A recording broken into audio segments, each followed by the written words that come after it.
नमस्कार। क्या आप अपना खुद का बिजनेस शुरू करना चाहते हैं? अगर हाँ, तो आज हम एक ऐसे बिजनेस आइडिया की बात करेंगे जिसमें लागत कम है और कमाई का मौका शानदार है। जी हाँ, हम बात कर रहे हैं भारत में एक सफल साइबर कैफे शुरू करने की। हम एक एक कदम को बारीकी से समझेंगे। तो चलिए, ये सफर शुरू करते हैं। सोचिए, महीने के 45,000 रुपए। सुनने में शायद यकीन न हो, लेकिन एक छोटा सा साइबर कैफे भी हर महीने 30,000 से 45,000 रुपए तक की कमाई कर सकता है। ये एक ऐसा बिजनेस है जिसमें अगर जगह सही हो और आप सही सर्विसेज दे रहे हो तो कम लागत में बढ़िया मुनाफा पक्का है। तो आज हम इन 6 आसान स्टेप्स में सब कुछ कवर करेंगे।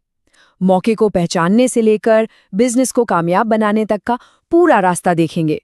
ये आपके लिए एक कंप्लीट रोड मैप होने वाला है। तो हमारा पहला पड़ाव है मौका और कमाई।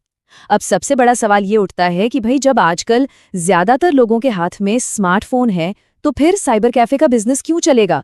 क्यों ये आज भी इतना जरूरी और फायदेमंद है? देखिए, सच तो ये है कि भारत में आज भी एक बहुत बड़ी आबादी है जिसे ऑनलाइन फॉर्म भरने में, सरकारी योजनाओं के लिए अप्लाई करने में या दूसरी डिजिटल चीजों को समझने में मदद की जरूरत पड़ती है। तो ऐसे में साइबर कैफे ही वो पुल है जो स्टूडेंट्स, नौकरी ढूंढने वालों और आम लोगों को डिजिटल इंडिया की इन सर्विसेज से जोड़ता है। अच्छा, अब आते हैं सबसे दिलचस्प बात पर, यानी कमाई के आंकड़ों पर।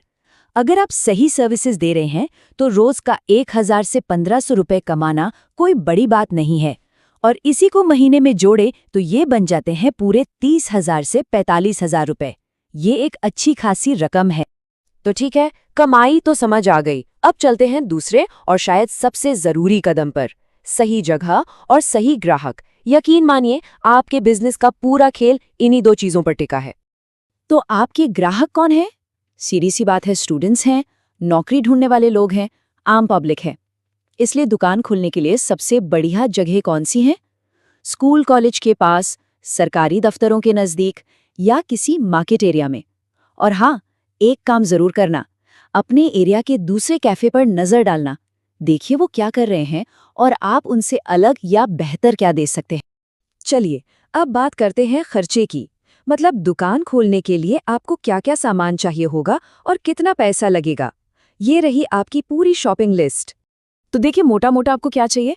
एक ठीक-ठाक कंप्यूटर, एक प्रिंटर जो स्कैनिंग और फोटोकॉपी सब कर लें, एक लैमिनेशन मशीन, और हाँ, पावर बैकअप तो बहुत ही जरूरी है। बिजली गई तो काम नहीं रुकना चाहिए। AEPS मतलब आधार से पैसे निकालने वाली सर्विस के लिए ये फिंगरप्रिंट डिवाइस भी बहुत काम आएगी। इन सबको मिलाकर करीब 90,000 का खर्चा आए। तो मतलब सारा सामान और छोटे मोटे खर्च मिला के आप मान के चलिए कि लगभग 1 लाख रुपए का इन्वेस्टमेंट है। और ये कोई बहुत बड़ी रकम नहीं है। एक छोटे बिजनेस लोन से इसका जुगाड़ आराम से हो सकता है। अच्छा, पैसा और सामान का हिसाब हो गया। अब आते हैं उस हिस्से पर जो थोड़ा बोरिंग लग सकता है, लेकिन सबसे जरूरी है, कानूनी नियम और लाइसेंस। घबराइए मत, हमने इसे बहुत ही आसान स्टेप्स में बांट दिया है। सबसे पहले तो ये जान लीजिए कि इंडिया में हर साइबर कैफे को 2 कानून मानने ही पड़ते हैं। एक है इंफॉर्मेशन टेक्नोलॉजी एक्ट 2000 और दूसरा है साइबर कैफे रूल्स 2011। मतलब इन नियमों को फॉलो करना कंपल्सरी है, कोई ऑप्शन नहीं है। तो अब सवाल है कि रजिस्ट्रेशन करवाएं कैसे? बहुत सिंपल है, बस 3 स्टेप्स हैं। सबसे पहले अपने स्टेट की रजिस्ट्रेशन एजेंसी का पता लगाइए। फिर उनको अपने बिजनेस की सारी डिटेल दे दीजिए, नाम, पता, क्या क्या सर्विस देंगे, सब कुछ। और बस वेरिफिकेशन के बाद आपको एक यूनिक रजिस्ट्रेशन नंबर यानी URN मिल जाएगा। इसे आप अपने कैफे का आधार कार्ड समझ सकते हैं। अब आते हैं सिक्योरिटी पर। कानून साफ कहता है कि आपके कैफे में आने वाले हर एक कस्टमर की पहचान वेरीफाई करना आपकी जिम्मेदारी है। इसके लिए आप Aadhaar card, voter ID, driving licence, कोई भी सरकारी ID ले सकते हैं। और हाँ, उसकी एक कॉपी, चाहे फोटोकॉपी हो या स्कैन की हुई, आपको कम से कम 1 साल तक संभाल कर रखनी होगी। और ये बहुत बहुत जरूरी है, आपको एक लॉग रजिस्टर मेंटेन करना होगा। इसमें आपको हर कस्टमर का नाम, पता, फोन नंबर, कौन सी ID दी, कौन सा कंप्यूटर यूज किया और कितने बजे आया, कितने बजे गया, ये सब कुछ लिखना है। और इस रजिस्टर को 1 साल तक संभालना लीगली कंपल्सरी है। इतना ही नहीं, आपके कैफे का लेआउट कैसा है, इस पर भी नियम है। याद रखिए, कंप्यूटर के बीच के जो पार्टीशंस हैं, उनकी हाइट 4.5 फीट से ज़्यादा नहीं हो सकती। और सारी कंप्यूटर स्क्रीन का मुंह बाहर की तरफ होना चाहिए ताकि आप देख सके कि अंदर क्या चल रहा है। ये सब इसलिए है ताकि कोई गलत काम न हो सके। चलो अब कानूनी दांव-पेच से आगे बढ़ते हैं। कैफे तैयार है, अब बात करते हैं कि इसमें काम क्या होगा। मतलब आप ऐसी कौन सी सर्विसेज देंगे कि कस्टमर आपके पास बार बार आए। और फंडिंग का क्या सीन है? तो सबसे पहले ये सोचते हैं कि एक साइबर कैफे में सबसे ज्यादा डिमांड वाली सर्विसेज कौन सी होती हैं। अगर आपने ये समझ लिया तो समझो आधी जंग जीत ली।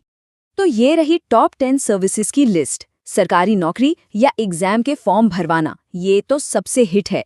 फिर प्रिंटिंग, स्कैनिंग, लैमिनेशन, ये तो बेसिक है। ट्रेन, बस की टिकट बुकिंग, और हाँ, AEPS यानी आधार से पेमेंट सिस्टम, ये बहुत चलता है। इसके अलावा सरकारी योजनाओं के रजिस्ट्रेशन जैसे PM किसान या आयुष्मान कार्ड, ये सब हॉट केक की तरह बिकते हैं। अब फिर से वही सवाल, ये जो 1 लाख का खर्चा है, ये आएगा कहाँ से? तो इसके लिए सरकार की एक बहुत ही बढ़िया स्कीम है, प्रधानमंत्री मुद्रा योजना। ये स्कीम खास तौर पर आप जैसे छोटे बिजनेस वालों की मदद के लिए ही है। इस योजना में ना 3 तरह के लोन मिलते हैं। पहला है शिशु, इसमें 50,000 रुपए तक मिलते हैं। दूसरा है किशोर, इसमें 50,000 से 5 लाख तक। और तीसरा है तरुण, जिसमें 5 लाख से 10 लाख तक का लोन मिल सकता है। आपके साइबर कैफे के लिए किशोर वाली कैटेगरी एकदम फिट बैठेगी। और अब आते हैं सबसे आखिर में सफलता के मंत्र पर। देखिए, कैफे खोल लेना एक बात है और उसे स्मार्ट तरीके से चलाना दूसरी। और आज के ज़माने में स्मार्ट तरीके से चलाने के लिए आपको चाहिए मॉडर्न टूल्स। मेरा मतलब है एक अच्छा साइबर कैफे मैनेजमेंट सॉफ्टवेयर, ये होना ही चाहिए। सोचिए, आप एक ही जगह से सारे कंप्यूटर कंट्रोल कर सकते हैं। कौन कितनी देर बैठा है उसका हिसाब रख सकते हैं। कस्टमर के जाते ही सारा डेटा अपने आप डिलीट हो जाता है। इससे आपका काम भी आसान होगा, सिक्योरिटी भी बढ़ेगी और आपको रोज की कमाई का पूरा हिसाब किताब भी मिले। तो आखिर में बस एक सवाल सोचना है कि क्या साइबर कैफे सिर्फ एक बिजनेस है या फिर ये एक ऐसा जरूरी सेंटर है जो हमारे देश के लोगों को डिजिटल इंडिया से जोड़ने में सच में मदद कर रहा है। ये सिर्फ एक दुकान नहीं बल्कि एक सेवा भी है। आप क्या सोचते हैं?